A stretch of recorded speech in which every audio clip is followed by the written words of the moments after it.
Amis artistes, bonjour. Aujourd'hui, je vous propose de faire quelque chose d'un peu différent, toujours un test matériel, mais de parler aujourd'hui non pas de crayon de couleur, mais d'ancrage. Qu'est-ce que ça vous évoque? Quand je dis ancrage, je parle pas de la mer, je parle évidemment pas de l'encre de bateau, je parle des techniques de dessin à l'encre, bien sûr. L'été me permet de replonger dans mes mangas et bandes dessinées préférées et ça me donne inévitablement envie de perfectionner ma façon de dessiner à l'encre. Et en ce mois d'août, figurez-vous que j'ai vécu une petite révolution.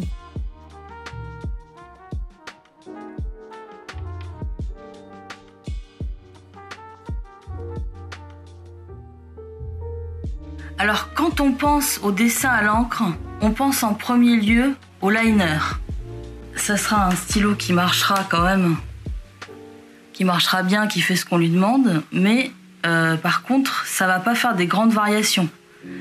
Et vous avez des stylos effectivement indélébiles, comme les Neopico par exemple, et pas du tout indélébiles comme Unipin, pardon. Et effectivement, il faut se méfier parce que quand on commence à travailler effectivement à l'aquarelle,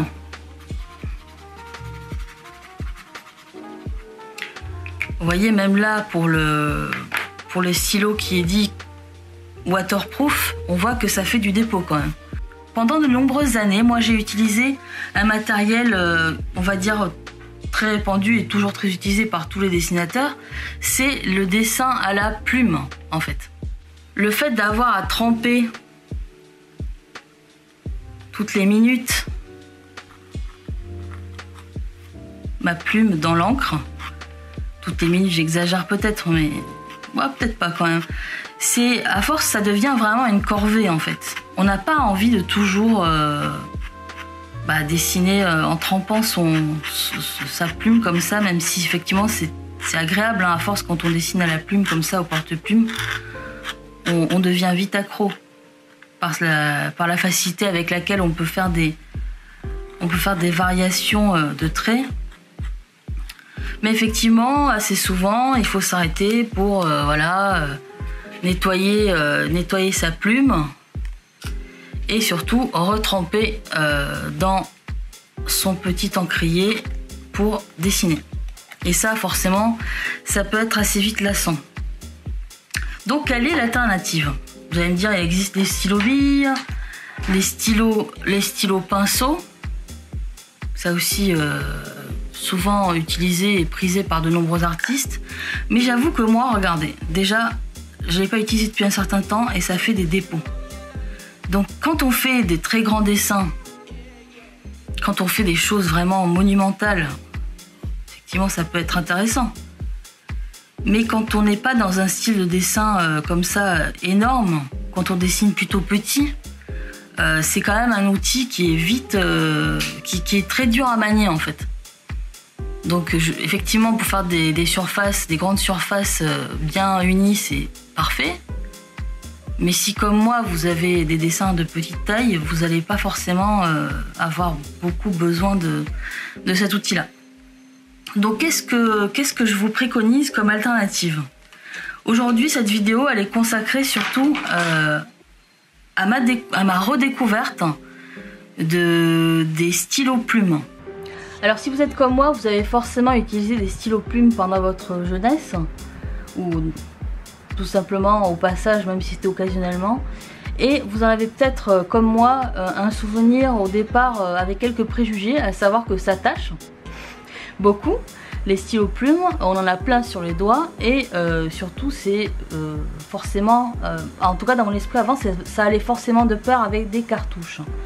Or c'est assez faux. Car je me suis rendu compte qu'au final il existait quand même quatre manières de remplir un stylo avec de l'encre, et d'utiliser des cartouches c'est pas forcément la seule utilisée, la plus plébiscitée d'ailleurs, parce que c'est pas très écologique forcément. Donc qu'est-ce qui compose un stylo plume? Rapidement, effectivement, il y a le corps du stylo bien sûr, le petit capuchon qui n'est pas qu'esthétique et qui permet souvent au stylo de ne pas rouler sur le bureau. Mais également, et bien sûr c'est là que se passe la magie, il y a la plume, la pointe. Donc cette fameuse plume peut être dans différents matériaux comme de l'or ou de l'argent, enfin plutôt de l'or d'ailleurs, et de l'acier inoxydable en général.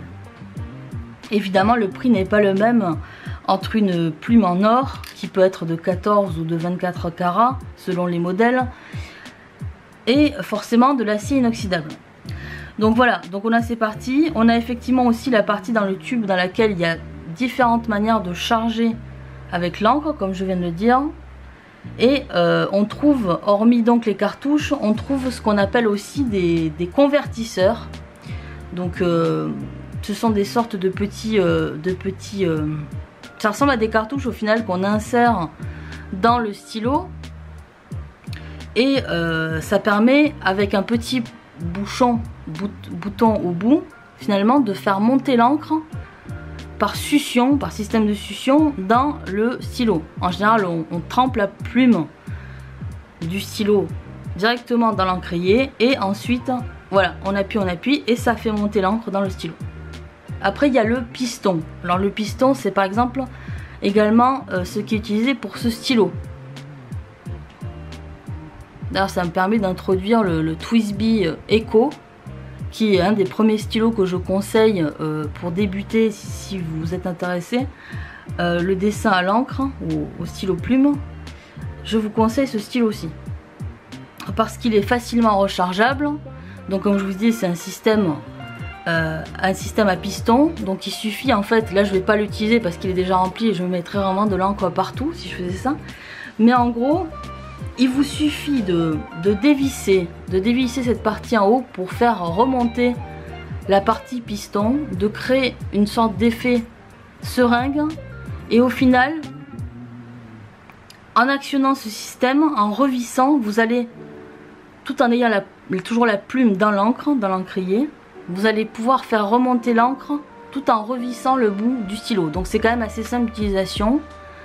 Et là où c'est intéressant, c'est que c'est facilement nettoyable aussi, parce qu'on peut le démonter. C'est un des rares stylos plumes qu'on peut démonter pratiquement entièrement, tout en sachant qu'il faut quand même faire attention. C'est quand même fragile aussi, il ne faut pas non plus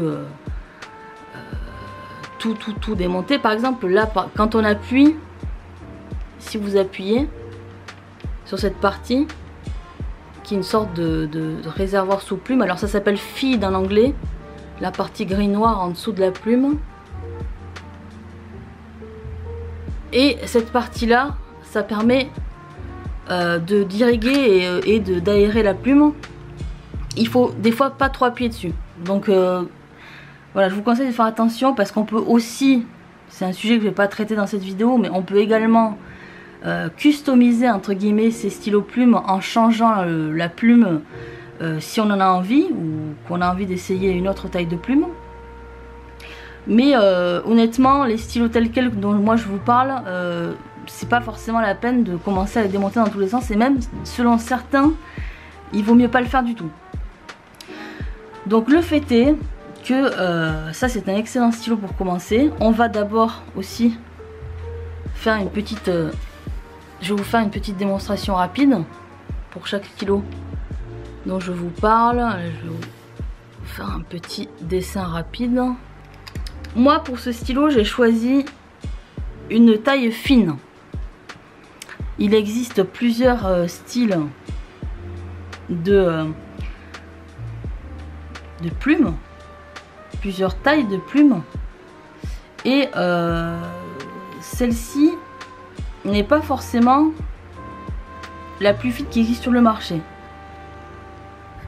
Et vous allez voir qu'en fait c'est très subjectif parce que d'un fabricant à l'autre, d'une marque et d'un pays à l'autre, les tailles de plumes ne sont pas du tout les mêmes. Par exemple celle-ci se dit fine, mais par exemple chez des constructeurs japonais comme Pilote qu'on va voir tout à l'heure, les plumes dites fines sont encore plus fines que celle-ci. Donc c'est vraiment très très subjectif. En tout cas, ce qui est bien, c'est que le débit, par exemple, là, est parfait. Je suis sur un papier qui n'est pas particulièrement de bonne facture, mais qui est quand même de grammage aquarelle. Donc c'est minimum un 100 grammes. Et on voit quand même que là, le stylo glisse très bien. Il n'y a aucun problème. Il obéit effectivement à mes demandes. Et on voit que sans effort, hein, je peux réaliser mon petit dessin sans souci. Voilà.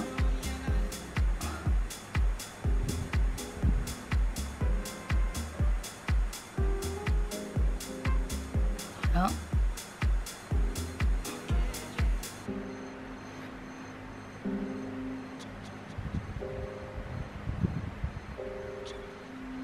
Donc ça c'est vraiment un excellent stylo pour débuter.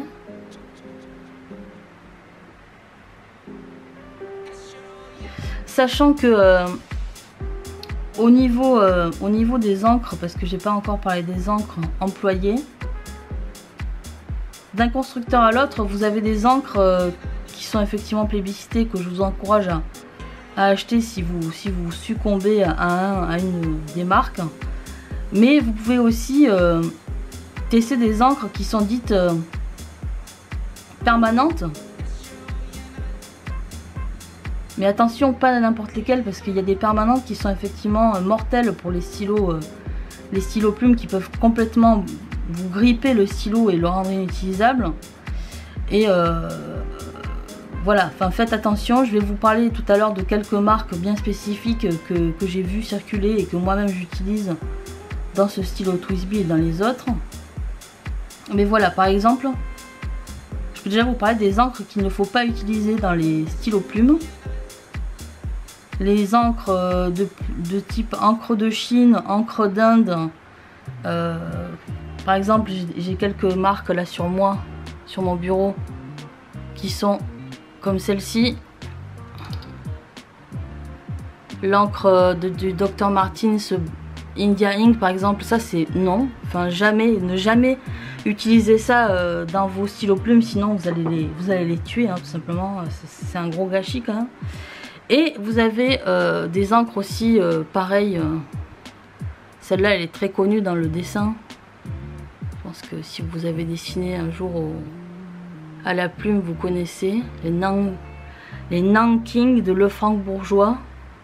Donc ça pareil non, c'est hors de question dans les stylos plumes, ne jamais les utiliser. Donc méfiez-vous bien de ne pas utiliser ce type d'encre dans vos stylos plumes, même si vous voulez des encres indélébiles, il y a d'autres solutions. Donc j'en reviens au petit dessin rapide avec le TWSBI.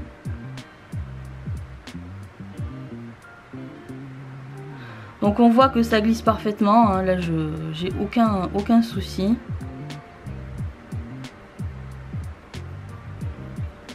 Le trait reste quand même assez épais malgré tout, même si vous allez voir par rapport à d'autres que j'utiliserai après là.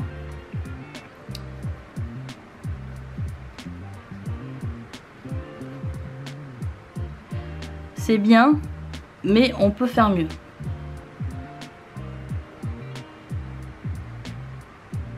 D'ailleurs là ce stylo en général moi je l'utilise pas tout seul, mais j'utilise en combinaison avec d'autres. Pour faire les, par exemple celui-là je m'en sers pour faire les contours en fait, je ne fais pas tous les détails, tout le dessin qu'avec celui-ci. Donc ça je peux écrire, c'est le TWSBI. Je me trompe pas dans la manière dont j'écris TWSBI, ça serait bête. TWSBI Eco. Voilà, ça c'est avec le TWSBI Eco. Donc pour parler de façon un peu plus technique, le TWSBI Eco, il est très bon marché parce qu'il coûte une trentaine d'euros. Donc voilà, c'est pas un achat que vous allez regretter, parce que de toute manière, quand bien même vous ne l'utiliseriez pas, vous le maltraiteriez un petit peu, vous l'oublieriez dans un placard avec de l'encre et que ça sécherait irrémédiablement, c'est pas une grosse perte en gros. Le deuxième stylo dont je voulais vous parler, que je trouve excellent pour les débutants et même les personnes un peu plus aguerries, c'est le Pilote Kakuno. qui est aussi un excellent stylo. En plus il est très sympathique parce que en fait sur sa plume il affiche un petit visage souriant avec un petit clin d'œil. Et déjà bah, c'est mignon, et en plus ça a un côté pratique puisque ça permet aux débutants de bien diriger le stylo pour qu'ils écrivent, qu'ils écrivent bien avec la plume dans le bon sens et qu'ils fassent des belles lignes. Donc ça c'est pas mal je trouve. Donc, le Kakuno, ce qui est bien c'est que au niveau de la recharge il est assez large, donc on peut lui mettre un convertisseur. Donc là pareil, je vais vous montrer un petit peu de quoi il est capable. Alors là où c'est bien, c'est qu'effectivement les traits de ce stylo, voilà, sont vraiment excellents. Ils sont très très fins. Moi je dessine pas forcément très grand, donc j'ai besoin de stylos, voilà, qui me permettent de faire des traits assez fins. Et là on peut voir que ça fonctionne extrêmement bien, même quand je vais un peu plus vite je peux quand même faire des traits un peu plus épais si j'en ai envie.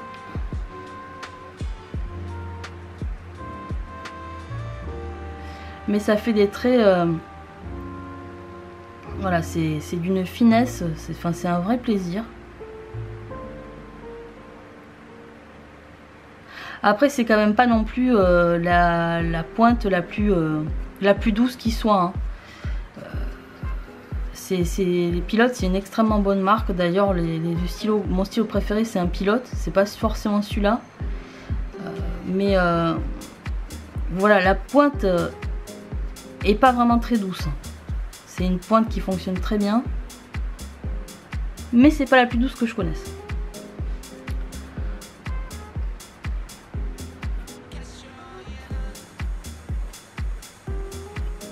Là celui-là ça fait à peu près un mois que je l'ai rempli, comme je disais, avec le gros convertisseur, et il est encore bien plein, donc ça tient vraiment très bien.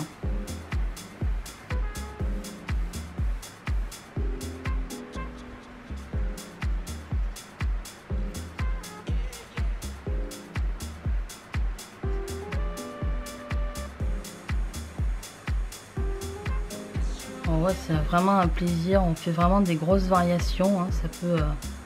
Ça peut aller de la ligne épaisse à la ligne extra fine en un clin d'œil, donc c'est vraiment très très agréable. Donc là c'est marqué le Pilote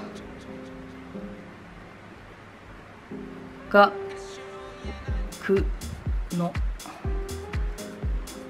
Hop, je sais jamais si le tréma c'est sur le U.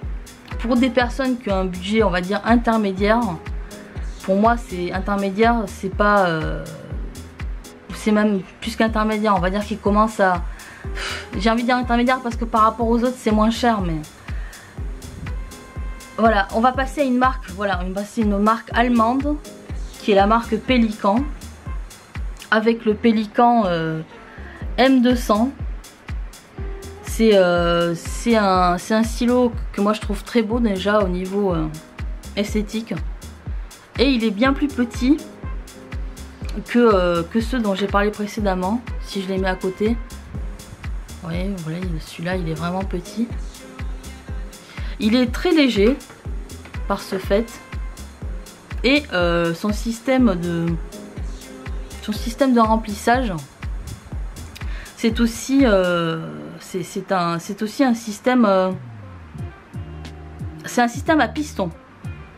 Il est comme le TWISBI, c'est-à-dire que là pour remplir ce stylo, il faut dévisser le bout. Voilà, vous voyez apparaître la partie voilà, qui va par succion. Là en fait, il faudrait que je trempe dans de l'encre et que je revisse le bout, et pareil, l'encre monte dans le stylo et le remplit. Donc là je vais pas la remplir celui-là parce que j'ai pas reçu l'encre Pelikan, parce que je suis un petit peu méfiante pour l'instant, vu que je suis pas non plus très aguerrie en matière de stylo plume, mais j'essaie de respecter ce qui est marqué dans les consignes et d'utiliser vraiment des encres qui sont faites pour les stylos spécifiquement. Et il va chercher quand même dans les 120 €. Oui, dans les 120 €. Et pourquoi? Parce que il a une pointe en or de 24 carats. Donc cette pointe en or, cette plume en or, pardon, elle est montée à la main, elle est très belle, elle est très délicate. Donc forcément, ça demande un budget un peu plus grand. Là, on va rentrer dans la partie de la vidéo dans les gros budgets. Donc là, je vais vous parler de mon stylo préféré, tout simplement. C'est le Pilot Falcon, qui donc a une plume extrêmement fine. C'est une plume super fine d'ailleurs, moi, que j'avais commandé. Et c'est comment dire, c'est une merveille qui est pas très lourde en plus, qui fonctionne aussi avec un convertisseur, pareil avec un bouton, mais là il est plus petit que le Kakuno. Rappelez-vous, même marque, hein, Pilote, mais pas même budget. Donc celui-là il fonctionne avec un convertisseur 40, donc qui est plus petit, mais c'est le même principe. Enfin, il faut appuyer au bout du stylo et ça recharge l'encre dans le stylo. Donc là, on va passer dans un niveau au porte-monnaie, ça va être cher, ça va passer à 200 € à peu près. Voilà, 200 €, c'est dit, c'est un budget. Donc pour une pointe de 14 carats, donc plaqué rhodium. C'est pour ça qu'elle n'est pas dorée. Mais vraiment, en fait là la pointe elle est beaucoup plus douce que le Kakuno par exemple. Alors que le Kakuno sur le papier il est extraordinaire, il vous fait des tracés sublimes et très variés. Donc là je vais carrément vous réaliser tout à l'heure un dessin plus long en fait que je vais aquareller avec ce stylo là, mais je vais aussi d'abord vous le montrer rapidement avec un petit essai ici.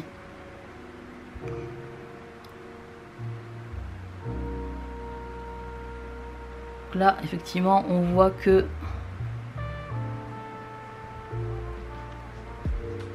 il offre vraiment une grande souplesse. Pourtant c'est pas une pointe flex, parce que ça existe aussi des pointes dites flexibles, et là c'en est pas une, mais elle est tellement douce que ça pourrait en être une en fait.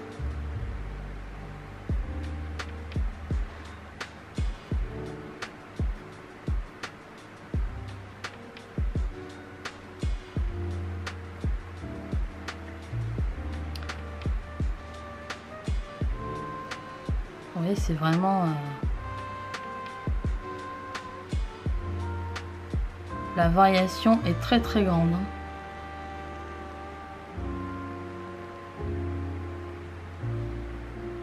Puis le passage d'un trait à l'autre, c'est vraiment sans effort. Ça, c'est ça qui est plaisant. Vous n'avez pas besoin d'appuyer très fort sur la pointe de la plume pour que ça produise son effet de plein et de délié. C'est ça qui est important aussi.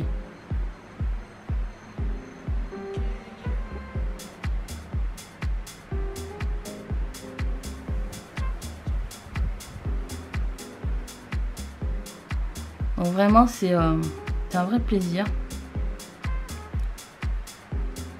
de travailler avec ce genre de stylo, et ça évacue le problème d'avoir à tremper sa pointe dans l'encre. C'est un peu le but.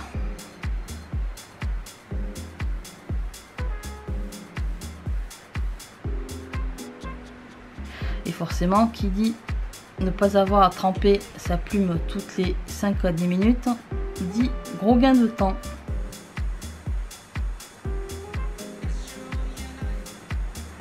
Voilà, j'ai fini fini ce petit ancrage rapide. Donc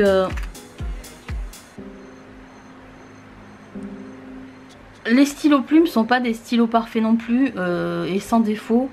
À savoir qu'il vaut mieux pas le prêter à quelqu'un, surtout si c'est des stylos comme le Falcon qui coûte quand même 200 €. Ne le laissez pas traîner sur votre bureau si vous n'avez pas trop confiance. Et même à votre plus cher ami, si vous voulez pas avoir des problèmes avec lui, ne lui prêtez pas, parce que si il l'utilise mal ou qu'il casse la pointe parce qu'il appuie trop fort, vous serez fâché. Je comprends en fait.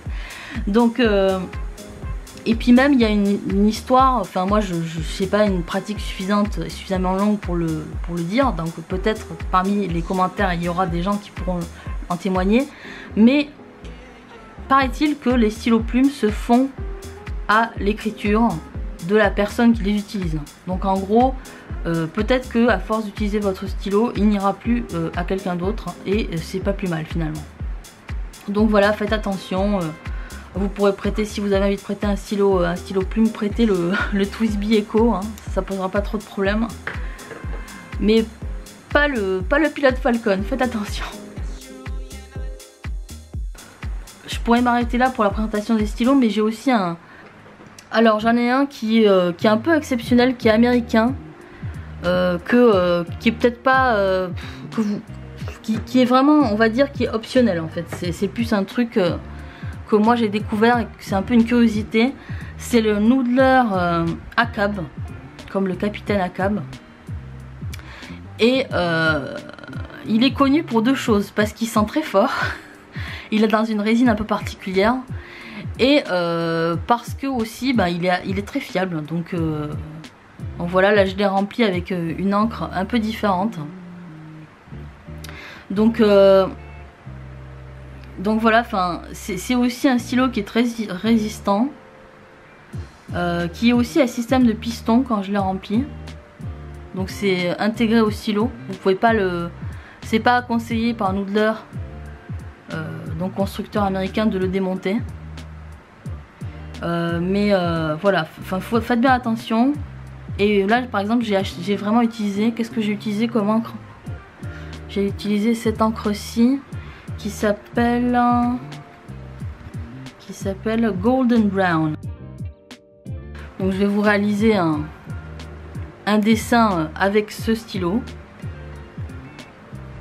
Voilà, comme je vous le disais, il y a un grand débat à propos de ce stylo, parce que il est de notoriété publique qui sent pas très bon. Et en toute honnêteté, c'est vrai que c'est le cas. Enfin moi-même, quand je l'ai reçu, je me suis dit mais ça sent vraiment très mauvais. Mais faut le rapprocher vraiment de son nez, et puis une fois que vous avez laissé passer 2-3 bonnes semaines avec de l'aération, il n'y a plus vraiment de soucis en fait, hein. Vous faites plus attention, et puis vous n'êtes pas collé à votre stylo non plus. Donc là c'est une pointe, j'en parlais tout à l'heure, c'est une pointe flex. Donc elle est plus souple que celle que je vous ai présentée au préalable. Ce qui offre, par exemple pour les gens qui aiment aussi la calligraphie, de bonnes possibilités de plein et de délier. Donc le lettrage c'est pas forcément, c'est pas du tout quelque chose à négliger. Donc vous voyez que je peux faire des traits aussi très fins. Et des traits beaucoup plus épais sans trop d'effort aussi.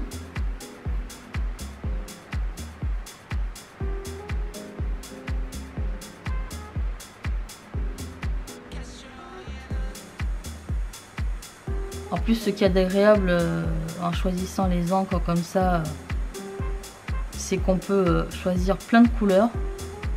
Sauf que plus on avance dans le temps, et plus les producteurs ont des couleurs très très variées, avec des gros catalogues disponibles.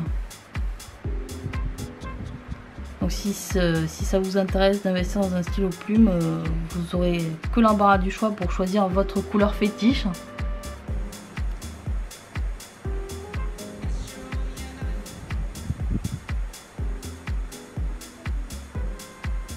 Donc voilà, j'aime beaucoup ce Noodler. même s'il est un peu gros en main, honnêtement c'est pas du tout handicapant parce qu'il est assez doux. Et il fait pas mal, il ne fait pas mal aux doigts.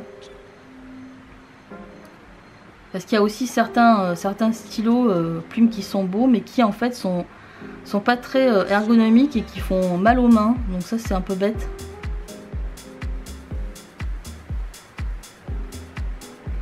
Sachant que la plupart des stylos que je vous ai présentés sont faits soit en résine, je parle pour les cordes des stylos, hein.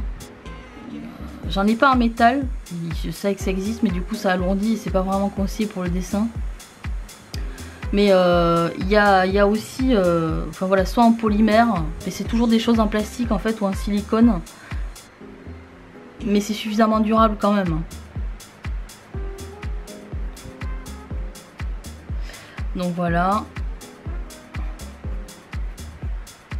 Je suis quand même assez contente de ce noodler ACAB. Il a une pointe aussi plus large, mais finalement la finesse est au rendez-vous. Voilà, comme on peut le voir sur l'écran. Donc moi je vous conseille, alors le noodler, je me rappelle plus vraiment, je crois que c'était dans les 70 €, tout frais compris, parce qu'il est passé par la douane. Je crois même que j'ai eu un petit supplément. Donc c'est pour ça que je le recommande pas entièrement celui-là. C'est plus pour les passionnés on va dire. Donc et puis ceux qui sont curieux comme moi un petit peu de voir quelle odeur il a, si ça a une odeur un peu bizarre, bah oui, vous serez pas déçus, hein. Ça a une sacrée odeur. Mais voilà, c'est aussi un bon stylo, mais c'est pas le choix que je vous recommande de faire parce que voilà, il est pas coûteux. Si vous passez aux États-Unis, pourquoi pas, vous pouvez l'acheter dans un magasin, ça vous coûtera pas très cher. Par contre, frais douaniers, tout ça, à l'étranger, évitez. Voilà. Donc, c'était mes petites présentations de stylo plume. Je vais terminer cette vidéo en vous présentant un petit dessin que j'ai réalisé entièrement au stylo pilote Falcon et que j'aquarelle après pour vous montrer à quel point c'est pratique d'utiliser des encres imperméables. D'ailleurs, parlons-en des encres imperméables. J'ai pris le soin de mettre sur ma table en face de moi quelques encres qui vous seront utiles. Donc, notamment, voilà. Je vous conseille pour dessiner, ces deux encres-ci. L'encre Carbon Ink de Platinum, qui est une très belle encre noire assez veloutée, qui se nettoie facilement. D'ailleurs, c'est une sorte de bouteille, voilà, qui vous explique, on vous explique qu'il faut l'incliner avec le bouchon bien fermé, bien sûr, vers le bas. Vous la retournez, je vais vous la sortir carrément, comme ça vous allez voir. Voilà, ça se présente ainsi. Donc il faut bien la boucher, la retourner, et en fait vous avez une petite partie à l'intérieur, une espèce d'entonnoir à réservoir à l'intérieur, qui permet de bien resserrer l'encre, de faire une sorte de petit puits resserré. Et ça vous permet de placer, voilà, votre stylo plume et de bien récupérer l'encre de manière sécurisée, on va dire, sans en mettre partout. Donc ça, c'est une très bonne encre Carbon Ink pour les dessinateurs qui veulent quelque chose d'un peu plus waterproof. Et il y a aussi l'encre de Rohrer & Cleaner qui est l'encre Sketch Ink, parce qu'ils en vendent plusieurs, hein. Donc là j'ai pris l'encre noire Lotte.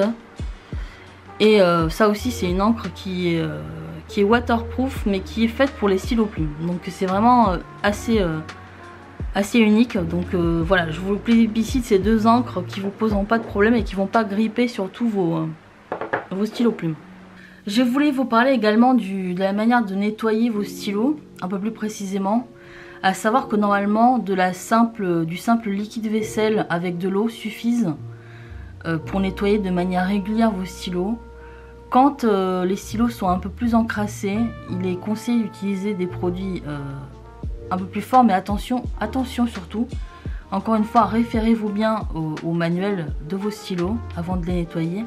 Mais moi, j'aime bien utiliser par exemple ce produit de Cleaning Fluid de Rotring, donc fluide de nettoyage, qui n'est pas destiné à être mis directement dans le corps des stylos qui sont normalement assez souvent en résine et donc très fragiles et que vous pouvez dissoudre par accident, mais plutôt pour nettoyer la plume, désencrasser la plume. Donc en gros, il vous suffit de mettre ce petit produit dans un petit récipient en plastique, une petite boîte, et de mettre la partie plume dedans et de la laisser désencrasser pendant, ça peut être quelques jours. Et normalement, vous devriez avoir une plume comme neuve. Donc ça, c'est important d'avoir ça. Mais voilà, pour la plupart du temps, il vous suffira juste de l'eau tiède avec un peu de liquide vaisselle et ça fera très bien l'affaire. Voilà.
Je ne sais pas si comme moi vous plongerez dans l'univers du stylo plume, mais en tout cas j'espère vous en avoir donné un aperçu suffisant.